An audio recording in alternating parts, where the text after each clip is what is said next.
Hey everyone, Kyle once again, and welcome back to the next movie review. And we're still continuing with anime month though, but as usual, I always do a couple movie reviews for in June for anime month. So getting back, we'll get into those. But I always want to always, but I always do a couple movie reviews though. But I wanted to review that one of the all-time classics that we're wanting to do on this franchise, right? So, and from the title, and you can see right here, I have on the shirt. It's time that I finally get to review of one of the all-time classics, considered one of the best sci-fi films of all time. And that is of the classic 1979 masterpiece, Alien. Yes. And yep, so, and I also got the shirt right here from the poster. So, yes, the classic 1979 masterpiece, Alien, from director Ridley Scott.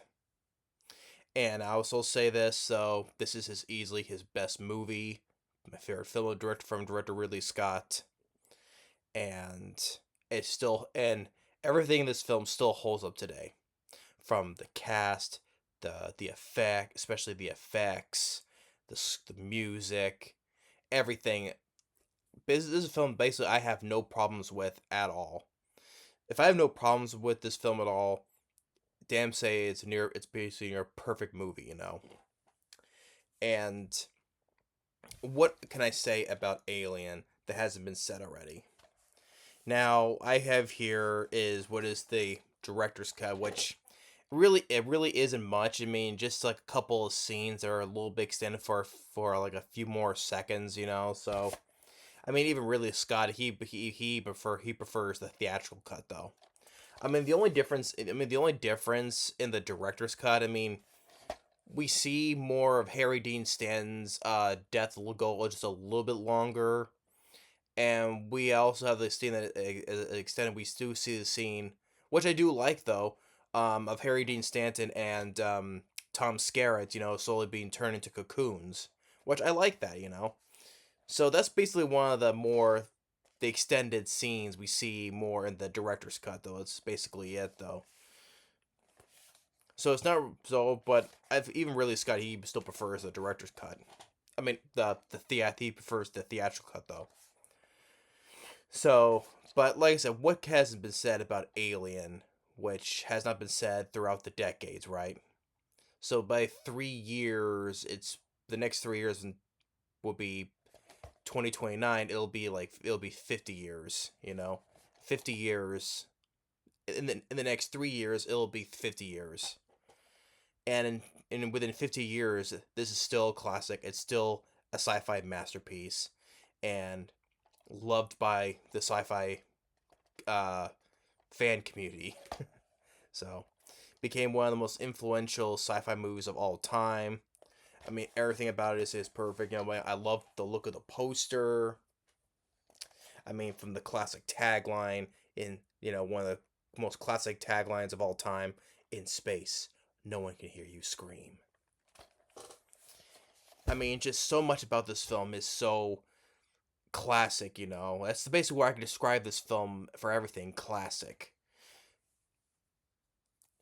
So, and even back in the day in 1979, my dad and my grandpa when saw this in the theater back in 1979 when it first came out. And he remember how it terrified audience. He was sitting in the theater, and so it did terrify audiences when it came out. I mean, my dad said that there was a mom and daughter sitting next to them, right, on grandpa's side, next to my grandpa, his dad. And so, like, I think it was when I remember, maybe it was when the chest burster scene happened. The woman next to my grandpa, I think it was the mom, who screamed so loud it hurt my grandpa's ears. Uh, I'm like, I can believe that. I mean, come on. When the film came out, it terrified audiences. I mean, But that was kind of a funny thing. My dad and grandpa saw this in the theater, and then the women sitting next to my grandpa, don't know what side though it was though, but screamed so loud that it hurt my grandpa's ears. So see that's how great the film was, how much it terrified audiences back then, and it was great. My dad and my grandpa saw this in the theater back then, because my grandpa and my dad don't watch horror films that much. Yeah, it's sci-fi though, but it is also a horror film too as well. I mean, come on, the look of the movie, and so yeah, I was also consider this a horror film, but it's sci-fi though first though because it's space, but it's also horror as well though. And my dad and grandpa don't usually watch horror films, but they enjoyed it though. And like I said, just felt bad my grandpa, whoever on what side ear they were sitting on next to the women just screaming in his ear basically because it was so loud. It was because the scene was so terrifying, so and rightfully so. This shows how much of an impact it on audiences back then. Anyway, and then mention and Ridley Scott I like as a director, but to me I always preferred his brother more, Tony Scott more, because I liked his films more. But don't get me wrong. I mean, I love Alien. I mean, I enjoy Blade Runner. I like Black Rain with Michael Douglas.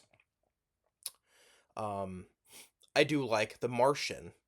Later on in years, I like The Martian. Previously, that's the good film that Ridley Scott has done. I mean, honestly, I was never a fan. I was never really a fan of Gladiator, the first one with Russell Crowe. I know I did. I didn't. I didn't care. I know I reviewed it. I did not like Gladiator 2, and I wasn't really big on American Gangster with Denzel Washington. He's not the problem. I like Denzel Washington. I just wasn't a fan of American Gangster. Did he direct Body of Lies with DiCaprio? I think he did. If not, I wasn't big on that either. But then there was the ones from the '90s like White Squall with Jeff Bridges, and there was that Christopher Columbus film of 1492 he directed. Um, I'm trying to think what else that Ridley Scott has done. Oh, there was Kingdom of Heaven. Um, Kingdom of Heaven. Well, of course, I know these two films. They're his worst. They're his worst films ever. I mean, I hate in the Alien franchise. I hate Prometheus and I hate Alien Covenant. I mean, that's the thing. With Prometheus, which that film can kiss my ass because where is it?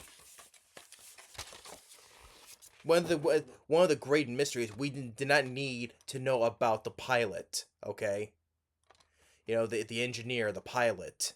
We did not need to know about. You could just left it as a mystery. Leave it to your own imagination. What is this thing? But no, they have to go and ruin that. If I had to give an explanation, and oh, he's just a white bald giant. I was gonna say the fuck face thing, but that's the face hugger. That's basically the face monster. But we didn't need to know about the pilot. Okay, that was a mystery, but that's ruined, and so that's one of the things. Fuck Prometheus. I hate that film, and I hate Alien Covenant. Those are really Scott's worst movies.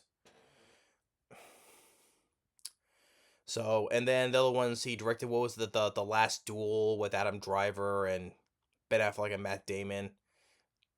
Yeah. Well, I can't say that because I never seen it, so I was on my. It's not my This is not worth my time right now. So, but the thing is though, just I like Black Rain. I do, but I enjoy Blade Runner. But that's why I say this is his best film, Alien. But that's why I say I prefer his brother director Tony Scott more because I enjoy more of his films than Ridley Scott. Like I love The Last Boy Scout. I love Beverly Hills Cop 2.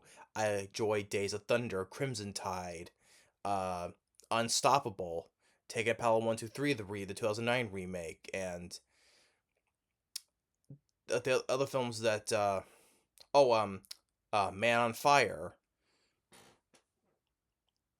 Um, this is other the other films like just I just liked more with director Tony Scott because how the way he did this way it's the way he directed things. That's why I like about it.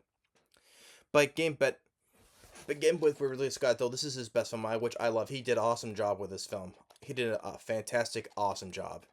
And from the other cast, I mean, I love the score by Jerry Goldsmith, my favorite film composer. You know, always has been.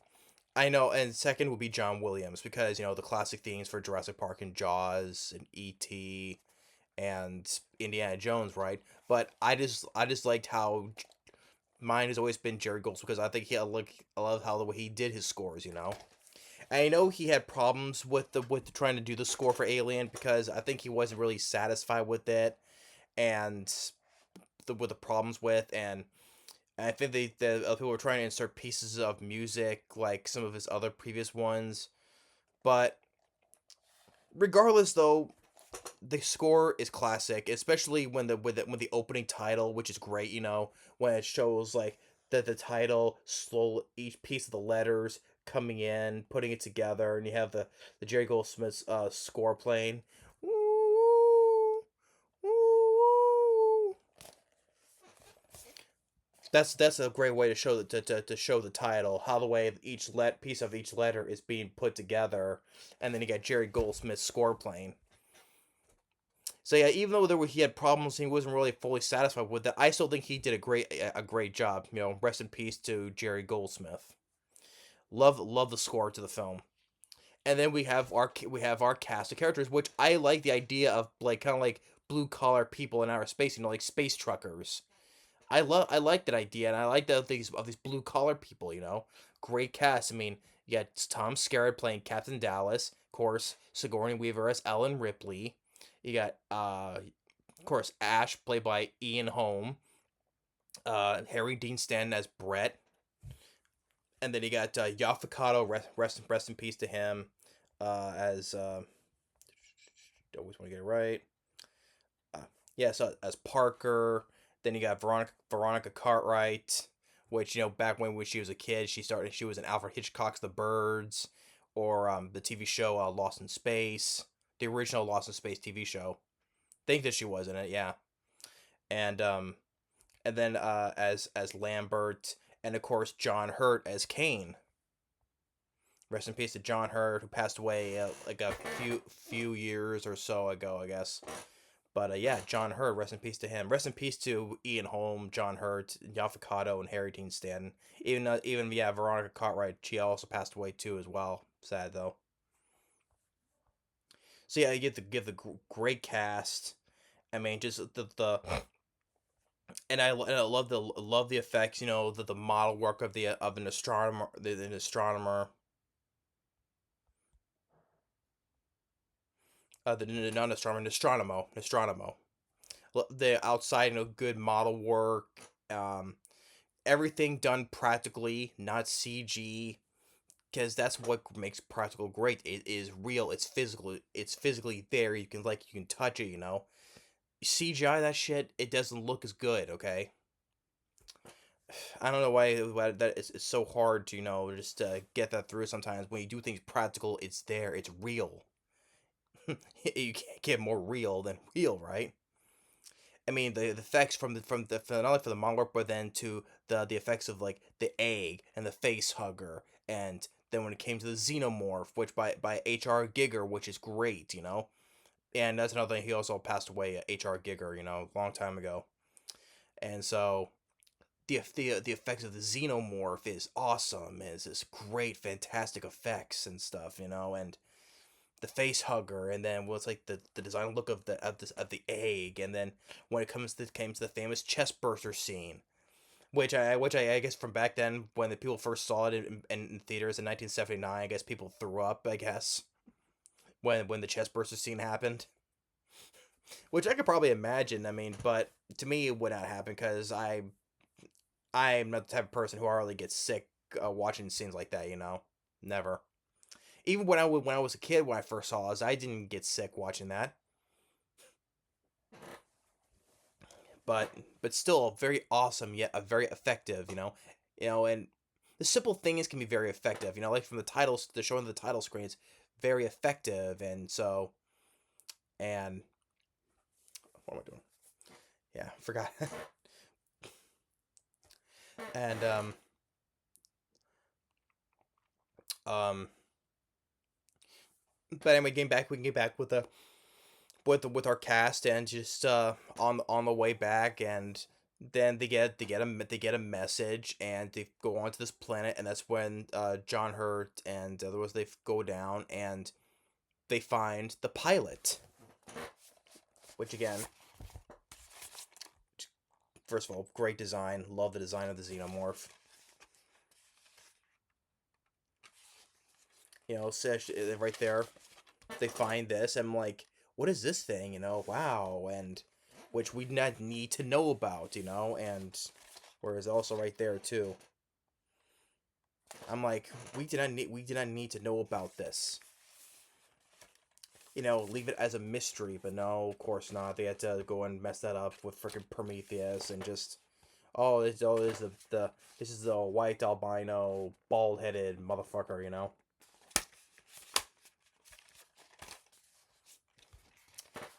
Yeah, great mystery showcasing Prometheus. Thanks, Ridley Scott. Sorry, I'm still pissed at you for that though. No, maybe I know.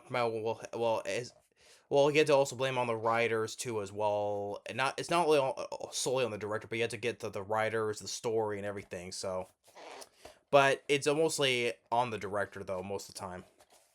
I'm sorry, Ridley Scott. You just still pissed at that though. But but he still did great with the Alien though, regardless. So, but that was just okay. Raise your hand. Well, you can't because I'm not there. I can't see. Raise your hand, but still, it's like in the comments. Raise your hand if did you really want to know the secret of the pilot, of the engineer. Raise your hand if you wanted just to leave it at that as a mystery. You know, make your mind wonder what that is. It's the same thing. It was the same thing with John Carpenter's The Thing, right? You know, we did not need to know what happened to the Norwegians at their campsite. You know, when Kurt Russell went down to sea, right? We did not need to know what happened to the Norwegians. You know, we see the aftermath. Leave it at that. What happened? You know, no. We get a shitty prequel with that though.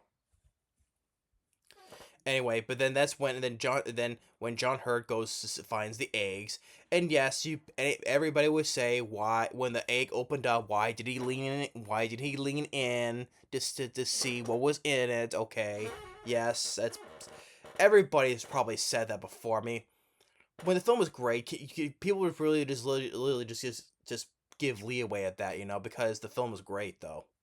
Yes, but I'm sure everyone would bring that up though. Why did he lean in to see inside the egg? Otherwise, we want to see the very classic scenes we would get. You know, that especially the face hugger popping out, great effects of the face hugger, and then the egg, you know, going down, which gave all the props to for the writers of this film, um, especially with Dan and O'Brien and Ronald Suchet, you know, really come up with this great script, you know, that's hey, you know, that cause Star Wars was a hit, and want to have something that can really step it up, you know. That's what we had. Hey, let's make a movie about an alien. And the original title for Alien was called Star Beast, which that's a very shitty title. I'm glad Alien was the title of this film. I mean, come on, Star Beast, really? That's a very shitty title, isn't it?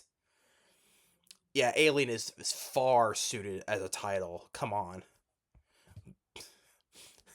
And so, but for credit to Dan O'Brien and Ronald Suchet, which I think one of them went on to write on Total Recall, and then and then you have the other producers, including Walter Hill. Walter Hill will later go on to direct 48 Hours and another 48 Hours, and he going to direct some other films, but which are not great though. But Walter Hill though, as a producer, he's good in this, and of course, I enjoy when he directed 48 Hours, and then another. I even like another 48 Hours. I even like that sequel. And like I said, the great script by Ronald Suchet and Dan O'Brien, they did great, and how they taken some influences. I mean, you know that the film became one of the inspirations from the classic film It came from outer space. You know, I know that it came from outer space had some influence in this film because that was basically originally an alien on a ship. You know, and I watched that a lot, plenty of times when I was a kid. They were It came from outer space.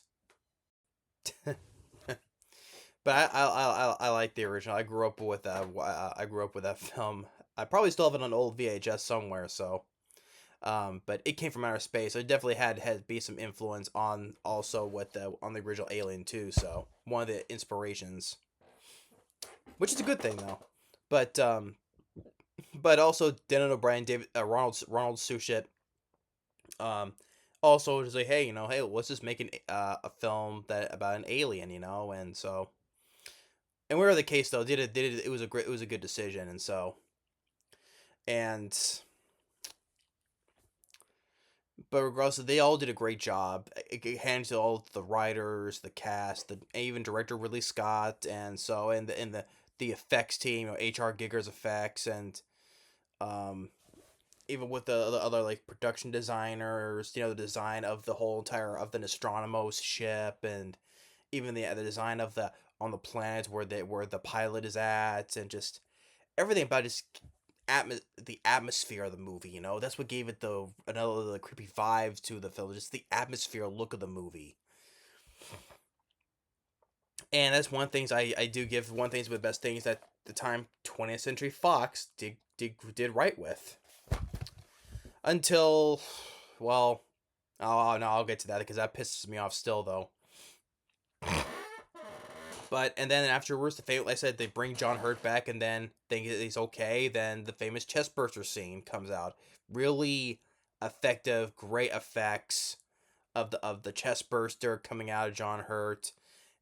Just yeah, all blood, it's such a bloody mess and everything. Just very very great and yet very effective scene, and so and then it gets away and then they of course Ashley wants to study and capture it, and then one the crew gets picked off. Then the chestburster grows to we see is the famous xenomorph. Very always loved the look of the xenomorph. If I had to make a list of my top 10 or no top 5 looking monsters, the xenomorph would definitely be on there, along with the list of the graboids from Tremors, which I love the graboids from Tremors. Another great, cool looking monster. It has to be on there. If not, I'll put it as top 3 cool looking monsters. It's either the top 3. It has to be the xenomorph and the graboids from Tremors. I love and I love Tremors. I've said before time and time again how much I love that film. One of my all time favorites. So and when the xenomorph and I always love the idea of the defense has if you stab it or shoot it, having acid for as blood, very very cool idea of that, because if you do shoot it, at the blood, the acid blood splatters everywhere. It probably could just fuck up the ship, because just the acid just could go through anything, and so and I always love the idea of having the acid as blood. And then we see a Harry Dean Stanton, which his death, which we see where all these chains with all these dangling chains, and which they did with the writers, they took influence from the Texas Chainsaw Massacre, which is a good thing too as well. I could see that though, because I love the original Texas Chainsaw Massacre, because with all the chains and so like that, right? And Then Harry Dean Stanton, he get him getting killed. But like I said, in the director's cut, you see him slowly being turned into cocoons, which I do like that scene. And then we see of course with Tom Skerritt as Captain Dallas when he's crawling into the tunnel, and then the xenomorph with the jump scare surprise, just like this, and then as well, like I said, you do see that part of him with Harry Dean Stanton in the director's cut being slowly turned into cocoon. And then that's when with Ian Holm, it's Ash, though like Yaphet Kotto, just whacking him, knocks his head, and milk spills everywhere. It turns out he's a robot, or for as people who think otherwise, that's not milk, if you get what I mean. But it's milk, okay. Just the whole thing. Oh, he's a robot, and so of course you would see that in Alien Romulus, another robot that looks exactly like him. This then another shitty Alien sequel, Alien Romulus, which you see as he's trying to stay canon, right? You have they found a robot that looks exactly like Ian Holm, as Ash, another Ash. So, then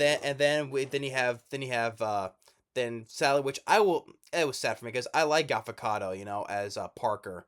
Then we start to seeing him when he gets killed, which I would like to see him live, I mean, if it wasn't for Ripley though, I would have no problems having Yaphet Kotto live. I like him as an actor.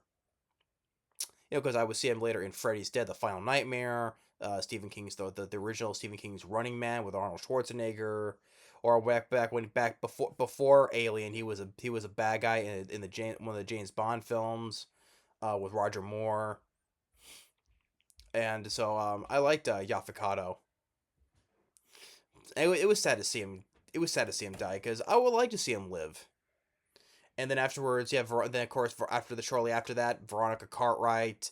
I mean, you just hear her scream, and although you do hear like the scream sort of change a little bit, I'm like, did the alien just sort of do something else to Veronica Cartwright? I mean, you just hear her scream, but then we hear like the noise turn a little bit different. I'm like, what, did the alien do something else to her? If you get what I mean, I'm like. I mean, we don't see it though. We just hear this. We just hear the noise, the scream. But I'm like, okay. but still very effective though. And now it's just Ellen Ripley left. Which afterwards till before that they burned till they burned Ash first. After that, before that they burned him. And so then was just Sigourney Weaver, which that's one of the ideas. Like, hey, let's have a woman, be the lone survivor, and back then, of course, before that, of course, you had John Carpenter's Halloween with Laurie Strode, Jamie Lee Curtis, though, but she was the lead. She was the lead in that, though. But yeah, because had Tom Skerritt saying like he's the first in the cast, though. But I was like, hey, let's just have let's just say what if it was a woman who was the last survivor, right? And of course, if it wasn't for that, though, Sigourney Weaver wouldn't become the iconic sci-fi queen we would have today, though, right? If she wasn't the last survivor in Alien, let alone later on in Aliens. So, which yeah, at the time it was like, hey, let's have a woman be the last survivor, right? And so, but when she gets out of there, gets her cat, which she's like, oh, we'll just leave the cat. Why should she go to get the cat? Once again, I give leeway because the film is such a classic, an all-time classic. So, which I like the cat. I like the cat. So of course get the cat. If it was the same thing if it was a little dog, of course get the dog. So she gets out into the escape pod as the the ship blows, and so bet that the xenomorph gets on there. Of course, you have to see, and of course we see that Sigourney Weaver stripped down to her underwear to get into the safety suit, and the astronaut suit. Of course, there was on the commentary with Ridley Scott and Sigourney Weaver talking about that. Because I think they were talking about, it was like seeing that, something about having, sex with the alien. I'm like, really? I don't know though, but still. But that's where she gets into the suit, and one thing to another, when she kicks the alien out of the hatch and just, as gets pushed off into space, and then of course after that she gets into the cryopod, and her last message sending out saying, "This is Ellen Ripley, lone survivor of the Nostromo, signing off." So yeah, I love this. I love this film. Just what more can be said about Alien that has not been said already, right? I mean, just everything from the great cast to the atmosphere look, the set pieces, the production design, the effects of the aliens, and especially the xenomorph. The great looking design, just having the jaw within a mouth within a mouth, the drooling, like the teeth look is so silver, looks like it's metal in a way. They having the acid for blood. And also you don't see the xenomorph too much of it, like on screen of it too much, which is good, which is in a good way, in a way, just like Jaws, right? Originally, you don't see the shark until the full reveal towards like after he killed that one guy on the boat. But in the beginning, you don't see the shark, which that was a very effective scene, very effective. When you don't, the much of you don't see, the less the better. But you don't see the more the better, right? And you didn't really see much of the xenomorph itself too much though before. And also it's a slow burn movie, slowly a slow build, which that's times it can be good or it can be bad, which in this case a slow burn movie, which is in a good way. I mean, hell, the Blair Witch Project was a slow burn movie, and I love the Blair Witch Project. So yeah, a slow burn can work in movies sometimes, not every time, but sometimes. In this case, like in the Blair Witch Project, and in this movie, it works. And so and it's easily fast paced, and it definitely goes at a much faster pace, and just well, like I said, what can I say? All that's been said about, like, from everything, because basically a film that basically I have no problems with at all. I think Ridley Scott, he did an awesome job with the movie, and so and that's why I say it's my favorite film from director Ridley Scott. I mean, just everything about this film, like I said, it's I would say damn near a perfect movie, because like I said, I have no problems with the movie. If I have no problems with the movie, even yeah, the people would say in the past, like, well, why did John Hurd lean into it, right? Otherwise, we wouldn't get the effective scene later on with the chest burster, right? But that's to me that's to me it almost becomes irrelevant, because we get the best one of the best scenes of the movie, right? So that's basically nothing, I don't count that as a nitpick at all. But I would say it's a damn near perfect movie, because, like I said, I have no problems with this movie at all, and probably same thing with a lot of people who are fans of the film, because this film was a success when it came out, and of course wouldn't have the classic franchise. Well, the sequel we wouldn't have, right?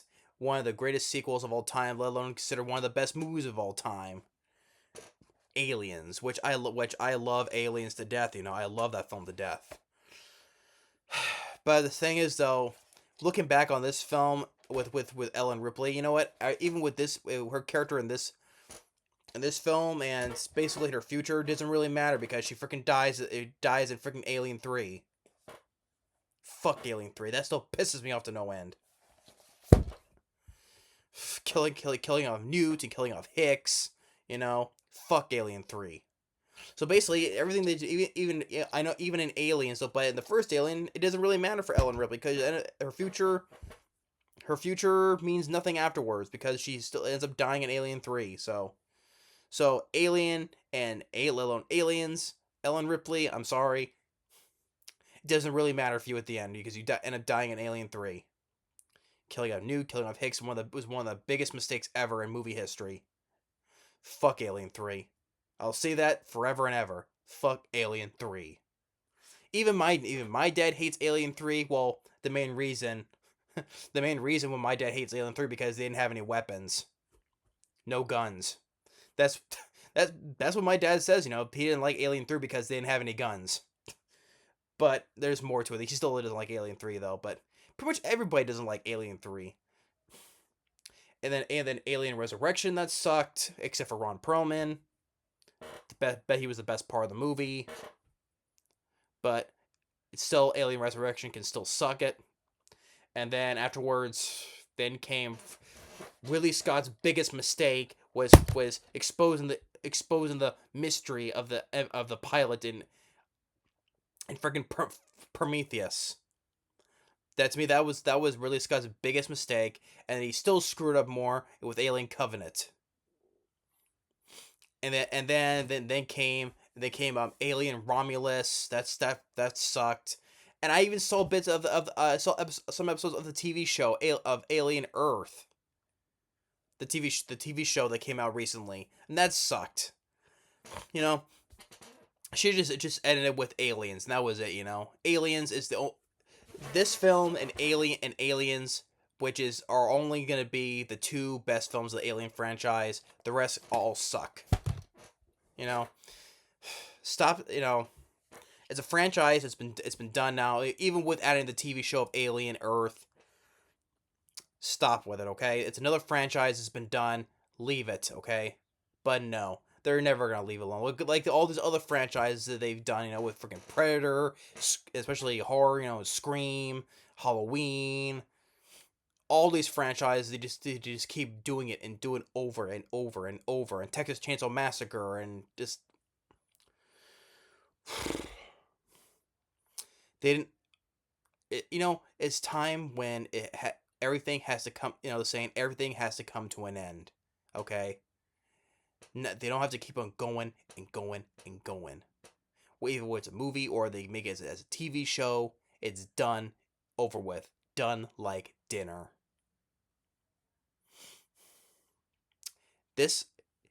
I just stick to watching just Alien and Aliens. No Alien 3, no Alien Resurrection, none of it. I'll stick to watching the first two movies. Just like Predator. I love Predator, and I love Predator 2. I'll stick to watching those Predators. I don't need to watch the other Predator movies afterwards. I don't need to watch Predators. Don't need to watch Prey or The Predator or even Predator Badlands. I'll stick to watching the first two Predator movies. Same here. I'll stick to watching the first two Alien movies. But no, as long as they keep making the money, that's why they're still going to keep on doing more. And like all the other franchises, the more they like Scream 7, it became the highest grossing in the franchise. So there's no doubt they're going to still do another one. And each one keeps on getting suckier and suckier as the last one. But they're never gonna learn though. That's all it is. It's about the bottom dollar. They'll never learn anyway. But regardless, I know that little tangent there, but an all-time classic masterpiece from director Ridley Scott, and one of the most influential sci-fi films of all time that became a sensation afterwards. I'm wearing this because I love this film to death. I love Alien, and so but one of the best movies ever comes. Stay tuned for one of the best people say the best sequel of all time, one of the best films of all time. So, which I'll definitely look forward to reviewing that though. But with this one, with Alien, from the place of the effects, the story, the characters, production design, the writing, The score by Jerry Goldsmith. Yeah, he had problems with it though, but you know what? I still love the score. The classic, especially from how the opening title is, everything about this film. So yeah, Ridley Scott, great job with Alien, but fortunately, fuck Prometheus, fuck Alien Covenant. You screwed up your story, okay? You screwed it up after that. Should have left the mystery of the pilot, and that was that, No, had to go this full explanation. And David the Android, Michael Fassbender, no. Especially Alien Covenant. It's not Alien Covenant, it's David the movie. David Android the movie. That's what it was. But you know what? Eventually I'll have to get to that though. But for the month of June though, I'm only gonna do the first two because I don't want to be pissed and ruin my month of June of viewing the rest of the franchise now. I'll stick to the first two Alien movies for now, and then later on I'll eventually get to those. All right. So, but I would give it 2 thumbs up here. See, I'm giving it 2 thumbs up for Alien. All-time classic and a sci-fi masterpiece.